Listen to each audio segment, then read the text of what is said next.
take 10 of those plays, and we have 5 local professional companies produced 2 of the works each. And so the students get to come see their works done and their peers' works done on a real stage with costumes and sets and lights and professional actors, and it's really quite a wonderful experience. What an experience that must be for the young playwrights who have done the productions. And I believe, do we have 2 playwrights in the studio We today? do. We have 2 of our success students, and we'll let them sort of speak for themselves, but we have Latrell Simmons and Jamal Johnson with us today. The authors, respectively, of I Need Some Sugar, which you'll see 7 p.m. on Tuesday, and Trumpet Man Penguin. Trumpet Man Penguin. Okay, well, let's start with Sugar. Am I right? Yeah, okay. And how do you pronounce your name? Mitrell? Mitrell Simmons. Hi, Mitrell. How are you? Fine. So, tell me a little bit about your play. Well, my play is about a bear stealing an old lady sugar. For the reason he's stealing the sugar, because he likes sweet things. So while the grandma was going to ask the neighbors, do they have some sugar, the bear ran up in the house and he took the sugar. And while she was coming back to the house, she caught the bear, and it all started when they wanted to fight each other, but the grandma didn't want to fight a big bear because she knew that the big bear was going to win because the bear is bigger than her. So at kind of the end, they became friends, and the bear wound up giving the grandma back her sugar, and they made cookies together, and they became friends. I love that story, and that is such a parable, as they say. That is exactly a metaphor maybe is another word, where you are saying something about how we should all deal with each other in general, not just the bear and the grandma, but all of us, right? Is that what you were trying to say? Yes. And how did you come up with this? I mean, what made you think of doing this? Well, I just came up with it out of my head because I just started thinking about something sweet, and then I just put an old grandma and a bear up in there. And then the story came together, and something that you had probably already learned from your grandma maybe, or your parents, about how to get along with people, right? Yes. I need a little more sugar thinking in my life. Sometimes I get into more conflict than I need to, and I'm going to remember Mitrell's lesson. And I hope I can maybe come out and see your performance, because it's right at Dillard. I mean, Dillard is so easy to get to. That's the beautiful thing about it. That I emphasize always on my show. I want to make it easy for people to figure out how to get there and how the parking works, because is it actually on the Dillard campus, right? Right, so it'll be in the Cook Theater. Where is the Cook Theater? The Cook Theater is sort of the, I guess, more towards the eastern edge of Gentilly. Okay. Or their campus at that point. Sure. There's an entrance off St. Anthony, which should be open, and there should be parking just down past the theater and around the side. And yeah, it's a beautiful state-of-the-art facility, and we're really proud to be in partnership with Dillard for the last 2 years to produce the showcase there. They've offered us some pretty tremendous support, not only the use of their state-of-the-art facility, which really makes these plays come to life from a technical standpoint, but also the Dillard University Theater Ensemble produces 2 of the works as well. And so Ray Verzell, who is the theater director there, and his students, they produce 2 of our students' works as well. And that's really great, because then what the audience gets to see and what students get to see is a very broad range of different types of experiences on stage at one time. Professional actors, student actors, college actors. Last year we had actors from NOCA on stage. So you get to see a really, really big intergenerational range of experiences on stage at one time. It's really, it's just phenomenal, how much talent you've pulled together. I want to talk now with Jamal Johnson, who's another one of the playwrights. And Jamal, I want you to share with me, tell me a little bit about your play.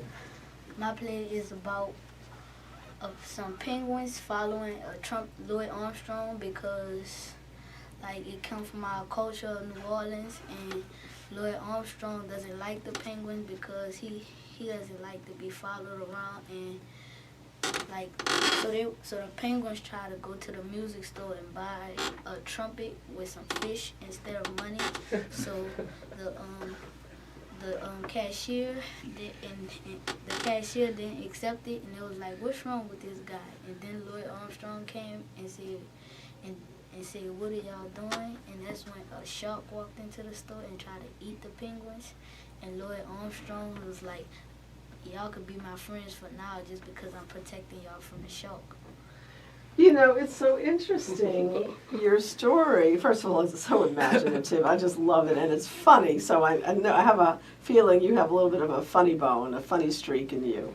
But in a way, the message is very similar to the message about the bear and the grandma, because what you're saying is that somebody who didn't necessarily buy into, who wasn't crazy about the penguins, in the end, saved them, helped them.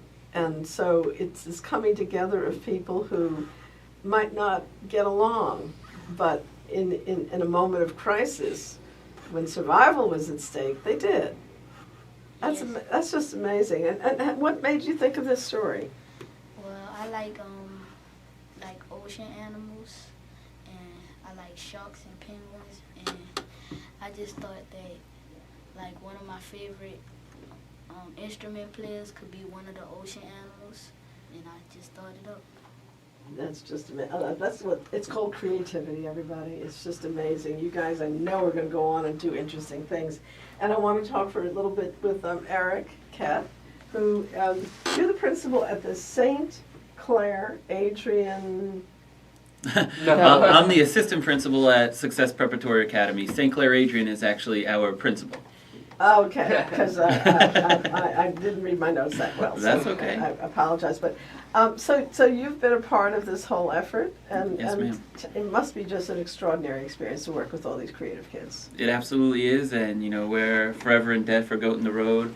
A big part of our entire philosophy of school is growing the whole child, you know, more than just academics, you know, growing these students and just fostering these brilliant stories. And you know, there's nothing more beautiful than the imagination of a child, and the work we've done with Mr. Will and Goat in the Road has just been amazing. And on Tuesday, when we get to Dillard, it's going to be smiles, laughs, and just an amazing time.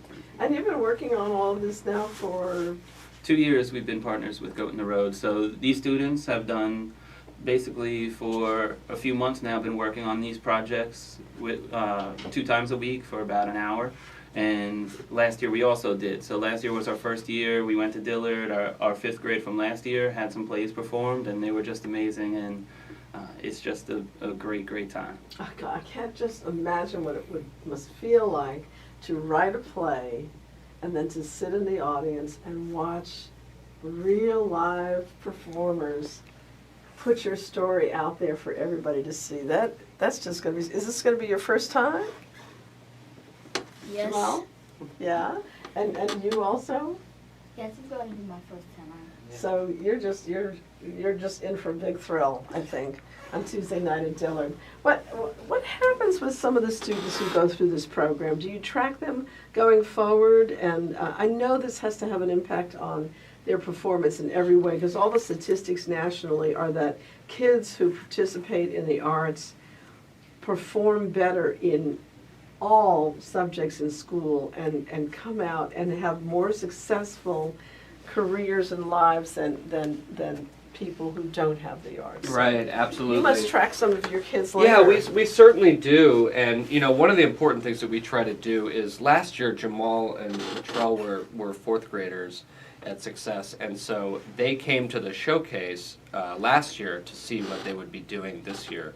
And so we try and make it an effort to at least sort of front load the experience in that way.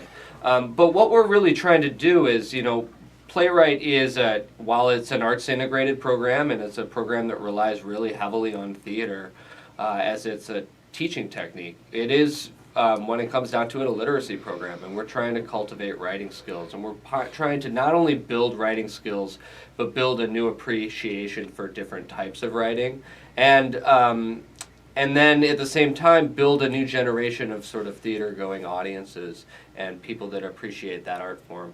And so, yeah, we're in our 4th year now, and so we've been sort of tracking some of our students. Our first class of students is just now hitting high school, which is kind of exciting. And so we're still staying in contact with some of them, and they're still writing. So Really? So this is an experience that has a lasting impact, and the students keep going. How is it determined that the students first get involved in this? Is it students who already have some interest in writing, or is it just kids from any? It's actually all of our 5th grade students get to participate. Oh, So wow, twice a week, like I said, for about an hour, you could be at our school and see, writing taking place, acting taking place, just amazing, like the cultivation of their imagination, and it goes on paper. It's not only the culminating activity are these plays, but they are learning through the process, and they are learning high rigor writing at the same time as having just a blast making these plays. It's very inspiring. Yeah. I'm just I'm blown away by this, but I'd really love to have you guys consider maybe doing something with our high school students too. Yeah, absolutely. It's worth mentioning that Playwright for the last 4 years has been a program that's really only happened over 10 to 12 weeks between at the beginning of the spring semester. And we're looking in the next year to expand it into a full year program. We'd really like to be in every school for that full year so that the kids have the opportunity to write a few different times and to experience a few different ways of what it means to be a success and a failure as a writer, and what a true editing process means, and at the same time get to sort of go out and experience some live theater more in a field trip format. So we're looking forward to that. It's also worth mentioning that one of the things that we do for all of our playwrights, we're really proud to be able to present 3 plays from each of the schools that we participate with. But we like to think of the showcase as a little bit of lagniappe. It's something fun that everybody gets to come together and do. What we really love to do is that we publish every student play that gets written in sort of a Samuel French, looks like your standard play style, and hand that to every student that writes and participates, and then they can take that home, and they can perform that with their parents or with their friends, with their aunts and uncles, etc. So. I can remember